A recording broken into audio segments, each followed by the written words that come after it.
Hi friends, welcome to our channel. This is Padmavathi. అసలు generation ఎటు నుంచి ఎటువైపు వెళ్ళిపోతుంది? నేటి సమాజం ఎలా మారిందంటే మనుషులే చంపుకునేంతలా చిన్నపిల్లలు పెద్దవాళ్ళని తేడా లేకుండా కూడా ఒక్కొక్కళ్ళ మెంటాలిటీ ఎలా ఉంటుంది అంటే సమాజం ఎట్టుపోతుందా అనే భయం కూడా ప్రతి ఒక్కళ్ళు నెలకొంటుంది. దానిలో మరీ ముఖ్యంగా చిన్నపిల్లలు, అబ్బం శుభం తెలియని చిన్నపిల్లలు కూడా అసలు ఆ పిల్లలు ఏం చేశారని వాళ్ళకి ఇంత శోభ.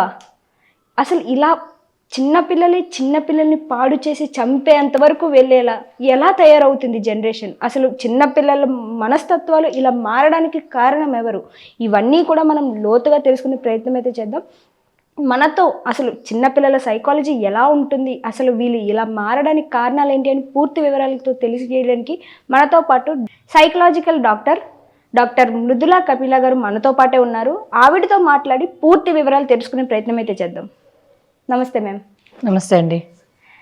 మేడం, అసలు జనరేషన్ చూస్తుంటే ప్రజెంట్ భయమేస్తుంది. సీరియస్గా ఆడపిల్లల్ని కనాలంటే కూడా పేరెంట్స్ భయపడే దాకా వచ్చేసింది ఇప్పుడు జనరేషన్. చిన్నపిల్లలనే కాదు, పెద్దవాళ్ళు, చిన్నపిల్లలు, ముసలి వాళ్ళని కూడా తేడా అనేది ఉండడం లేదు. అసలు ఎందుకని జనరేషన్ ఇలా మారుతుందంటారు? దీనివల్ల అసలు ఎవరు బాధ్యులు అవుతున్నారు దీంట్లోని? అంటే చెయ్యబడుతున్న వాళ్ళ, చేస్తున్న వాళ్ళ, ఎవరిని తప్పు పట్టచ్చు అంటారు ఇందులో? అంటే మనం అందరం కూడా బాధ్యులమే అండి. యాక్చువల్గా సొసైటీలో మనము ఎస్పెషలీ సైకాలజీ మనస్తత్వం గురించి ఆలోచిస్తే మనస్తత్వం అనేది జస్ట్ లైక్ దట్ వచ్చేది. మనకి దేవుడు బాడీ ఇచ్చాడు, అలాగే మనసు ఇచ్చాడు.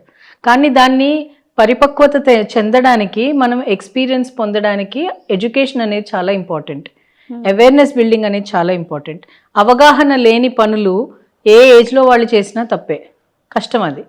ఇప్పుడు ఒకప్పుడు మనకి ఇంట్లో వాళ్ళు కొంచెం గైడెన్స్ ఉండేది. ఇప్పుడు ప్రాబ్లం ఏమవుతుందంటే న్యూక్లియర్ ఫ్యామిలీస్, చాలా సోషల్ మీడియా ఇంపాక్ట్ వీళ్ళు వాళ్ళు అని కాదు, ప్రతి ఒక్కరి మీద ఉంది. మీరు ఎడ్యుకేషన్ నుంచి తీసుకుని చిన్నపిల్లల దాకా ఏ ఏజ్లో అన్నా చూడండి, సోషల్ మీడియాతో ప్రాబ్లం ఉంది. యాక్చువల్గా జెన్జీ వాళ్ళతో ప్రాబ్లం. జెన్జీ అంటే ఇప్పుడు మన జనరేషన్ గ్యాప్స్ అనేవి ఉంటాయి కదా. జెన్జీ వాళ్ళతోటి మనకి అడమెంట్ వీళ్ళు ఇలా మాట్లాడతారు అని మా జనరేషన్ వాళ్ళు అనుకున్నారు. జెన్జీ అంటే మా పిల్లలు అనుకోండి. సో ఇప్పుడు పిల్లలు జెన్ వైలోకి, ఆల్ఫాలోకి వెళ్తారు. ఆల్ఫా జనరేషన్ పిల్లలు ఎలా ఉన్నారంటే వీళ్ళకంటా ఫాస్ట్గా ఉన్నారు వాళ్ళు. ఎందుకు? చిన్నగా పుట్టిన వెంటనే ఇప్పుడు మా అబ్బాయి ఇంజనీరింగ్ చేస్తున్నాడు, సెకండ్ ఇయర్. వాడి వయసులో వాడు చిన్నగా ఉన్నప్పుడు ఒక టీవీ ఆన్ చేస్తే వాడికి ఫోకస్ ఉండేది కాదు, టీవీ మీద చూసేవాడు కాదు ఎక్కువగా. వాడికి ఎక్కువగా చుట్టుపక్కల ఉన్న విషయాలు లేకపోతే యాక్టివిటీస్ మీద ఎక్కువగా ఉండేది. మా చిన్నతనంలో ఆ టీవీ కూడా లేదు. సో మాకు వేరే విషయాల మీద ఎక్కువగా ధ్యాస ఉంది. కానీ ఇలా సోషల్ మీడియా కానీ, బ్లూటూత్ కానీ, లేకపోతే అలాంటి ఎలక్ట్రానిక్ డివైజెస్తో కానీ మాకు సంపర్కం లేదు అసలు. We are not connected anywhere. So యాక్చువల్గా స్టీవ్ జాబ్స్ లాంటి వాడే, అంత పెద్ద యాపిల్ కంపెనీ అధ్యాపకుడే, ఆయనే ఆ వ్యవస్థ పెట్టాడే కానీ వాళ్ళ పిల్లల్ని ఆ బ్లూ లైట్కి ఎక్స్పోజ్ అవ్వద్దు అన్నాడు. అలాంటి ఎందుకు అంటే వాటి నెగిటివ్స్ తెలుసు కాబట్టి. ఇప్పుడు అలాంటి వాళ్ళు ఇలాన్ మస్క్తో మాట్లాడండి, ఆయన పిల్లల్ని ఎక్స్పోజ్ చేస్తారా? వాళ్ళు ప్రోడక్ట్స్ తీసుకొస్తున్నారు, మిమ్మల్ని ఇంప్రెస్ చేస్తున్నారు, మనం పిచ్చివాళ్ళలాగా గొర్రెల్లాగా వాటి వెనకాల వెళ్ళిపోతున్నాం. We are just taking those products. మనకి ఒక ప్రోడక్ట్ని తీసుకోవాలి, దీన్ని అడ్వర్టైజింగ్కి ఎంత ఇంప్రెస్ అయిపోయి మనం పిల్లల భవిష్యత్తు పాడు చేస్తున్నామో మనకి ఈరోజు అర్థం కావట్లేదు. కానీ మీరు చూడండి, చిన్నపిల్లలు ఎస్పెషలీ జెన్ ఆల్ఫా, వాళ్ళు ఫోకస్ లేదు. రియల్ లైఫ్కి రియాలిటీకి డిఫరెన్స్ లేదు. ఎందుకంటే మీరు ఎన్నో సైకలాజికల్ ప్రాబ్లమ్స్, సైకాటిక్ వాళ్ళు ఎంత అంటే చాలా డేంజర్ పరిస్థితిలోకి మనం తోస్తున్నాం వాళ్ళని ఈ సోకాల్ టెక్నాలజీ తోటి. 24 గంటలు ఇదే స్క్రోలింగ్. వాళ్ళకి బుక్ ఓపెన్ చేయాలి, మ్యాగజైన్స్ అన్నా ఇవ్వండి, మీరు ఎంటర్టైన్మెంటే అయినా ఓకే. ఒక కామిక్ బుక్ ఇస్తే ఐఎమ్ నాట్ ఇంట్రెస్టెడ్, కానీ కామిక్ బుక్ చూడాలి, కార్టూన్లో చూడాలి. వాటికి ఉన్న ఆ కలర్ కాంబినేషన్స్ కానీ, ఇప్పుడు ఒక ప్రోడక్ట్ని ఒక మీడియా వాళ్ళు లేకపోతే ఒక యానిమేషన్ వాళ్ళు సెల్ చేస్తున్నారు అంటే దానికి ఎంత అట్రాక్టివ్గా చేస్తే అది సెల్ అవుతుంది అన్నది వాళ్ళు కూడా రీసెర్చ్ చేస్తారు. వాళ్ళకి డిఫరెన్స్, వీళ్ళకి బ్లూ లైట్ తోటి ప్రాబ్లమా, వీళ్ళకి విజువల్ ఇంపైర్నెస్ ఏమన్నా వస్తుందా అనేది ఆలోచన లేదు. ఇది నాకు సెల్ అయిందా లేదా అనే ప్రోడక్ట్. సో వాళ్ళ వైపు నుంచి వాళ్ళు కరెక్ట్, మనకు అవగాహన ఉండాలి. దీంతో మనకి ఏం ఇంపాక్ట్ ఉంది మన లైఫ్లో, మన పిల్లల లైఫ్లో. ఇప్పుడు ఈరోజు మన ఎక్స్పోజర్ సోషల్ మీడియాకి కానీ బ్లూ లైట్కి కానీ వచ్చిన విధానం చూస్తుంటే చాలా మటుకు ఆటిజం, విజువల్ ఆటిజం వచ్చేసింది పిల్లలకి. Autism it self is a problem. అదొక ఒక పర్ఫెక్ట్ పొజిషన్లో కానీ ఒక పరిస్థితి దాని మీద కానీ ఫోకస్ చేయలేకపోవడం, హైపర్ యాక్టివిటీ, ADHD అంటారు. చాలా చాలా ఫేమస్ అయిపోయింది ADHD. మా చిన్నప్పుడు ADHD అంటే తెలియదు ఎవరికి. ఏమిటి ADHD? చాలా రేర్గా, మేబీ ఒక 100 మందిలో, మేబీ ఇంకొక 1,00,000 మందిలో అలా ఉండేదేమో, తెలీదు మాకు. అసలు మా చిన్నతనంలో ADHDలు వినలేదు, హైపర్ యాక్టివిటీ వినలేదు, డిప్రెషన్, న్యూరోసిస్, సైకోసిస్. నేను సైకాలజీ చదివేదాకా నాకు ఈ టెర్మినాలజీ తెలియదు. ఇప్పుడు మీరు ఫస్ట్ క్లాస్ పిల్లాడికి డిప్రెషన్ తెలుసు. డిప్రెషన్ అనగానే వాడికి ఏం తెలుసు డిప్రెషన్ అని? ఎందుకంత సోషల్ మీడియా హైప్ దానికి? యూ షుడ్ టాక్సిక్ పీపుల్ అంటారు. టాక్సిసిటీ గురించి ఇప్పుడు నేను మాట్లాడుతూ ఉంటే టాక్సిసిటీ గురించి నాకే అది కొత్తగా అనిపిస్తుంది. నా ఏజ్లో నాకు అది కొత్తగా, నేను ఇంత చదివినాక కూడా అనిపిస్తే పిల్లలకి ఎందుకు అది కామన్ అయిపోయింది? Depression common. 5వ క్లాస్ వాడు, అబ్బా నేను చాలా డిప్రెస్ అయిపోయాను రా, నిన్న నేను యానిమీ చూడలేకపోయాను. అరే యానిమీ చూడకపోతే డిప్రెషనా? లేకపోతే అదేదో మ్యూజిక్ బ్యాండ్ ఉంది చూడండి, BTS వెనకాల ఎంతమంది ఆడపిల్లలు పడి చచ్చిపోతున్నారు. బ్యాగ్ అలాగే కావాలి, పెన్సిల్ అలాగే కావాలి, టిఫిన్ బాక్స్ అలాగే కావాలి, BTS అది వాట్ ఎవర్ మర్చెండైజింగ్ అంతా ఉండాలి. ఎందుకు అలా అవుతుంది? Just because exposure to social media. ఇప్పుడు చూడండి, చిన్నపిల్లల తల్లిదండ్రులు ఒకప్పుడు చిన్నపిల్లలకి అటెన్షన్ ఇచ్చేవారు. ఇప్పుడు నా దగ్గరికి చాలామంది, నా కంపెనీ పేరు లైఫ్ స్కిల్స్ మెంటరింగ్ అకాడమీ అండి. మేము మ్యాలడాప్టివ్ చిల్డ్రన్ మీద వర్క్ చేస్తాం. మ్యాలడాప్టివ్ బిహేవియర్ అంటే ఏంటి అంటే, normal behaviour, special kids. Normal children, special children, ఇది మనకు అర్థమవుతుంది.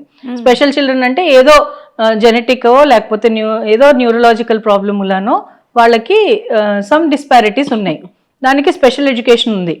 నార్మల్ చిల్డ్రన్ నార్మల్ ఎడ్యుకేషన్కి వెళ్తారు. కానీ there is a very big chunk of children dysfunctional families, అంటే ఆల్కహాలిక్ పేరెంటో లేకపోతే కొట్టుకుంటున్న పేరెంట్స్, ఈ 24/7 వాళ్ళ ఇంట్లో రణరంగమే. అప్పుడు పిల్లలు ఎలా అడ్జస్ట్ అవుతారు? ఏం మాట్లాడాలి? తల్లిని ఏమన్నా అడిగితే ఆవిడకి చిరాకు, తండ్రిని ఏమన్నా అడిగితే ఆయనకు చిరాకు, వాళ్ళ స్ట్రెస్. ఎందుకు? ఎవరి కోసం సంపాదిస్తున్నారు? మీరే సరిగా లేకుండా మీ పిల్లల్ని సరిగా లేకపోతే మీరు ఎందుకు సంపాదించడం? పర్పస్ ఆఫ్ లైఫ్ అనేది ఎక్కడుంది? అంటే మీకు ఒక పర్పస్, ఒక లైఫ్, దీనికి ఒక కుటుంబము, వీళ్ళకు ఒక వెసులుబాటు ఇవ్వడానికి కదా మీరు సంపాదిస్తున్నారు. ఇది ఒక్కటేనా డబ్బు ఉంటేనేనా లగ్జరీ? సక్సెస్ అనేది డబ్బుతోటి ఈక్వేట్ అయిపోతుంది. అప్పుడు మీకు సక్సెస్ఫుల్, మీరు ఎంత డబ్బులు సంపాదించినా మీ పిల్లలు అధోగతి పాలైతే మీకు ఏ డబ్బు పనికొస్తుంది? ఎంతమంది ఇప్పుడు సైకాలజిస్ట్లకి, కౌన్సిలర్స్కి పెడుతున్నారు. అంతంత డబ్బులు వాటి మీద ఖర్చు పెట్టే బదులు ఆ చిన్నగా ఉన్నప్పుడు వాళ్ళకి కొంచెం అటెన్షన్ ఇచ్చుంటే అయిపోయేది. అడాలసెంట్ ఏజ్ వాళ్ళని ఎలా పెంచాలో తెలియదు పేరెంట్స్కి చాలామందికి. వాళ్ళు అంటే అడాలసెంట్ ఏజ్ అనగానే ప్రతి ఒక్కళ్ళకు వాళ్ళు ఒక ప్రాబ్లమాటిక్ బిహేవియర్. ఎందుకండి వాళ్ళు ప్రాబ్లమాటిక్? మనం కూడా అడాలసెంట్ ఏజ్ నుంచే వచ్చాం కదా. మరి మనం ప్రాబ్లం అవ్వనప్పుడు వాళ్ళు ఎందుకు ప్రాబ్లం అయ్యారు? అంటే మనలో ప్రాబ్లం ఉన్నట్టే కదా. మీ పేరెంట్స్ మిమ్మల్ని బాగానే పెంచారు కాబట్టి మీరు బయటికి వచ్చేసారు సూపర్గా. అంటే మీరు సరిగా పెంచట్లేదు వాళ్ళని, అదెందుకు అర్థం చేసుకోవట్లేదు? పేరెంట్ పర్స్పెక్టివ్ ఎందుకు అర్థం చేసుకోవట్లేదు? అక్కడ ఎప్పుడు చూడు పిల్లల మీద ఫోకస్ చేస్తున్నారు, వీళ్ళు సరిగ్గా అడ్జస్ట్ అవ్వట్లేదు, వీళ్ళకి ఇన్ని ప్రాబ్లమ్స్ ఏంటి, వీళ్ళు అలా ఏంటి, వీళ్ళు ఇలా ఏంటి. అసలు చిన్నపిల్లలు దే ఆర్ బార్న్ డివైన్. వాళ్ళని అంత హీనియస్గా, అంత ఇవిల్ మైండెడ్గా చేస్తున్నది మన సొసైటీయే.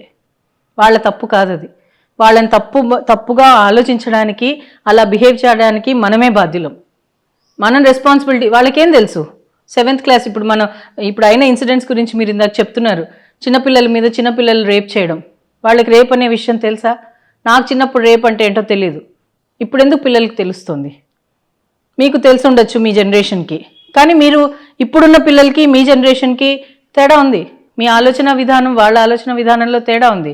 మీతో ఇందాక మాట్లాడుతుంటే నేను సెటిల్ అవ్వాలి మేడం, నాకు ఈ ఏజ్లో నాకు సెటిల్మెంట్ కావాలి అని ఆలోచన కెరియర్ మీద ఉంది మీకు. పిల్లల్ని అడగండి, ఉందా? ఇప్పుడు వాళ్ళకి కెరియర్ అవసరం లేదు, మా పేరెంట్స్ ఇస్తున్న డబ్బులు మేము ఎంజాయ్ చేస్తున్నాం.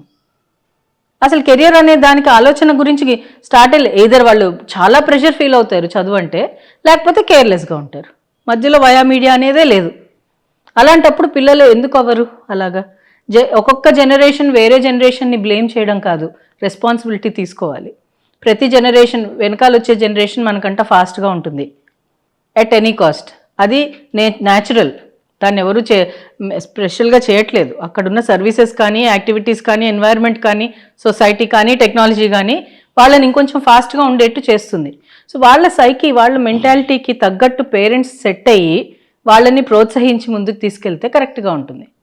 ఎప్పుడు అప్రిషియేట్ చేయాలో అప్పుడు అప్రిషియేట్ చేయాలి, నెత్తి మీద కూర్చోబెట్టుకోకూడదు.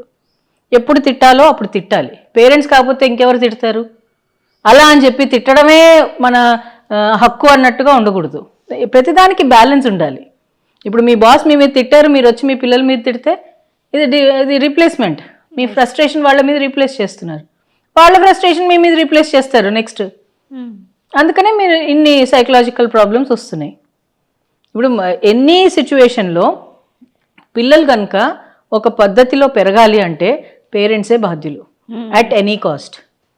లేకపోతే మీకు స్వచ్ఛమైన, హ్యాపీగా, ఫ్రీడమ్గా ఉన్న జీవితం కావాలంటే పిల్లల్ని కనకండి. వాళ్ళని పెంచడం చేత కాకపోతే కనకండి. ఇట్స్ నాట్ ఇంపార్టెంట్, కంపల్సరీ ఎవరు చేయట్లేదు మిమ్మల్ని. కనకండి, వదిలేసేయండి. కానీ పిల్లల్ని కన్నాక వాళ్ళని వదిలేసి వాళ్ళని సరిగ్గా పట్టించుకోకపోవడం మాత్రం చాలా చాలా చాలా చెడు. మీరు సొసైటీకి ఏమాత్రం కాంట్రిబ్యూట్ చేయట్లేదు. మీరు ఇన్ఫ్యాక్ట్ సొసైటీ నుంచి చాలా ఎనర్జీ లాగుతున్నారు, మీ మీద ఫోకస్ తెచ్చుకుంటున్నారు. చెడు, మంచికి తెచ్చుకోండి ఫోకస్. ఒక అచీవర్ ఉన్నారు అనుకోండి, ఒక పిల్లాడు బాగా చదువుతున్నాడు, 80% వస్తుంది, లేకపోతే 90% వస్తుంది. 90ఏనా, ఇంతేనా నీకు వచ్చేది అంటారు. 70% వచ్చిన వాడికి 70నా, 80 రాదా నీకు? 60 వచ్చిన వాడికి నువ్వు అసలు పాస్ అవుతావా లేదా? మా చిన్నతనంలో 60% ఈజ్ ఫస్ట్ క్లాస్. హ్యాపీ, మేము పండగ సెలబ్రేషన్ చేసుకునేవాళ్ళం. 60%, 70% డిస్టింక్షన్, ఇంకా హ్యాపీగా ఉండేవాళ్ళం. అది వాళ్ళ ఇంటెలిజెంట్ కింద లెక్క. ఇప్పుడున్న మొన్న నీట్తో ప్రాబ్లం వచ్చింది. ఇప్పుడున్న ఇవాల్యుయేషన్ సిస్టమ్ కూడా చాలా చాలా పాడైపోయిందని చెప్పాలి. మా అప్పుడు ఫస్ట్ క్లాస్ 60%కి ఎంజాయ్ చేసేవాళ్ళం. ఎందుకు అంటే ఇవాల్యుయేషన్ అలా ఉండేది, టఫ్గానే ఉండేది. అండ్ అలాగే ఉండాలి కూడా. అప్పుడే స్కిల్ బయటకు వస్తుంది. రేపు పొద్దున ఆర్టిఫిషియల్ ఇంటెలిజెన్స్ ఆక్యుపై చేస్తుంది అన్ని చోట్ల. అప్పుడు ఏది బాగా మీకు ఒక జీవనోపాధి తెస్తుంది అంటే అది స్కిల్లే. హౌ స్కిల్ఫుల్ ఆర్ యూ, మీకేం స్కిల్ ఉంది మిగతా వాళ్ళతో కంపేర్ చేస్తే అనే దాని మీదే మీరు ముందుకెళ్తారు, అనే దాని మీదే మీ సర్టిఫికేషన్స్ వాల్యూ ఉంటుంది. ఎడ్యుకేషన్ అనేది ఎందుకు, అసలు పిల్లలకి ఎందుకు ఎడ్యుకేషన్ ఇవ్వాలి? వాళ్ళకి మంచి చెడు అవగాహన తెలియడానికి ఎడ్యుకేషన్ కావాలి. ఎడ్యుకేషన్ బేస్డ్ కెరియర్స్ ఉండాలి. ఎన్నో కెరియర్స్ ఉన్నాయి. డాక్టర్, ఇంజనీరే కెరియర్ ఇప్పుడున్న పేరెంట్స్కి. డాక్టర్ అవ్వాలి, లేకపోతే ఇంజనీర్ అవ్వాలి, లేకపోతే ఇప్పటికీ అలాగే. మా చిన్నప్పుడు అలాగే ఉంది. మా చిన్నప్పుడు నన్ను నెక్స్ట్ జనరేషన్ అనుకోండి, మా కజిన్స్ ఉన్నారు, మా పిన్ని కూతుర్లు, వాళ్ళందరూ వాళ్ళు ఇంజనీరింగ్, డాక్టర్లు ఇవే ఫోకస్ చేశారు. మా అప్పుడు అట్లీస్ట్ మాకు ఫ్రీడమ్ ఉండేది. ఇంజనీరింగ్ చదవాలి అంటే చాలా కష్టం. సో మీకు ఎబిలిటీ ఉంటేనే ఇంజనీరింగ్లోకి వెళ్ళండి, లేకపోతే డిగ్రీ చేయండి అని అనేవారు. మాకు లక్కీగా ఐఎమ్ స్టిల్ ఫీలింగ్ లక్కీ నేను ఆ జనరేషన్కి పొందిన దాన్ని అని. ఎందుకంటే నేను ఇప్పుడు సైకాలజిస్ట్ నా ఇష్టం వచ్చి చేసుకున్నా. సో నాకు ఆ ప్యాషన్ నాకు జీవితాంతం ఉంటుంది. నన్ను ఎవరు ఫోర్స్ చేయలేదు.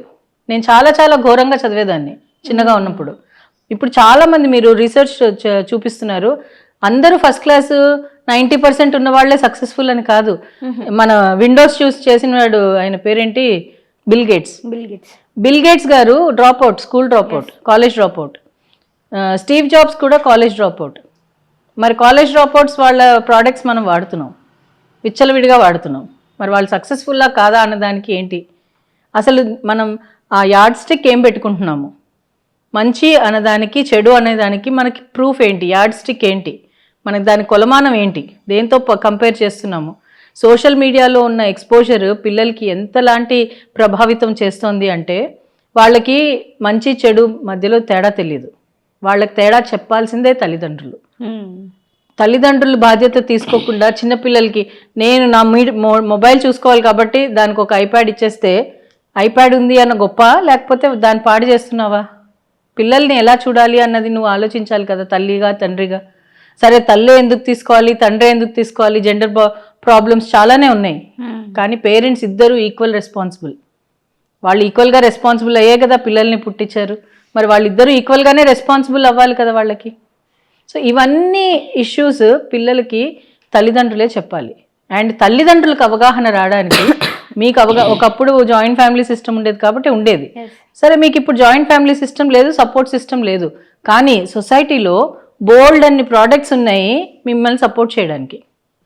మీకు నాకు దీని గురించి తెలియట్లేదు, మన గూగుల్లో ఉంది బోల్డ్ అంత ఇన్ఫర్మేషన్, దాంట్లో యూట్యూబ్ వీడియోస్ ఉన్నాయి, ఇన్స్టాగ్రామ్లు ఉన్నాయి, చాలా చాలా మంది మంచి మంచి యాక్టివిటీస్ చేస్తున్నారు. దాంట్లో ఎలా పిల్లల్ని పెంచాలి, ఏం చేయాలి, మీకు ఏమైనా ప్రాబ్లం వస్తే ఎలాంటి కైండ్ ఆఫ్ పర్సన్ స్పెషలిస్ట్ దగ్గరికి వెళ్ళాలి, ఇవన్నీ ఇన్ఫర్మేషన్ ఉంది. యు ఆర్ ఎడ్యుకేటెడ్, యూస్ చేయండి ఇన్ఫర్మేషన్ని, అప్రోప్రియేట్గా యూస్ చేయండి. మీరు అదే ఇన్ఫర్మేషన్ని ఇప్పుడు చిన్నపిల్లాడు ఇంతవరకు అంటే చేతులు కాలేక ఆకులు పట్టుకోవడం మనం కాకుండా ముందే మనం రియాక్ట్ అయ్యి వాళ్ళకి కొంచెం ఒక అవగాహన, ఒక దారి చూపిస్తే ఇది సెట్ అవుతుంది అని నా భావన. మేడం, ఇప్పుడు జనరల్గా పేరెంట్స్ పిల్లలకి ఫోన్స్ ఇస్తారు.